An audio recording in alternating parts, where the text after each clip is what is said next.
இது வந்து விவசாய நிலம். இதில் வந்து நீர் பாய்ச்சோம்னா தண்ணி அதிகமாச்சா நம்ம அடிக்கடி போய் பார்க்க வேண்டியதாக இருக்குது. இல்லை மழை வந்துச்சுன்னா தண்ணி அதிகமாகி பஸ்ஸர் சவுண்ட் இல்லை தண்ணி அதிகமாச்சுன்னா பயிர் வீணாக போயிடுது. நம்ம இந்த பஸ்ஸரை யூஸ் பண்ணோம்னா ஒரு லெவலுக்கு மேலே தண்ணி அதிகமாச்சுன்னா பஸ்ஸர் சவுண்டு கேட்கும், நம்ம ஆஃப் பண்ணுறதுக்கு ஈஸியாக இருக்கும். மழை வந்தாலும் தண்ணி அதிகமாச்சுனாலும் பஸ்ஸர் சவுண்டு கேட்கும், அதையும் நம்ம தெரிஞ்சுக்கலாம். இது வந்து விவசாயத்துக்கு யூஸ்ஃபுல்லான கருவியாக நம்ம உருவாக்கிடும். இதோட செயல்பாடு இது வந்து நம்ம ஒவ்வொரு கனெக்ஷனுக்கும் ஒவ்வொரு லைட்டுக்கும் ஒவ்வொரு கனெக்ஷன் கொடுத்துருக்கோம். பஸ்ஸருக்கு தனியாக கொடுத்துருக்கோம். இது தண்ணி அளவு அதிகமாக லைட்டு எரியும். அதனால லாஸ்ட்டாக ஃபுல்லாக நம்பிடுச்சுன்னா பஸ்ஸர் கத்த சவுண்ட் கேட்க ஆரம்பிச்சிடும்.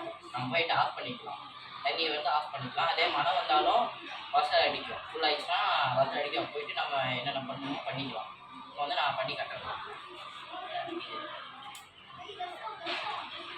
இது வந்து ஃபஸ்ட்டு ஃபில் ஆகிடுச்சு, அதனால் லைட் எரியுது.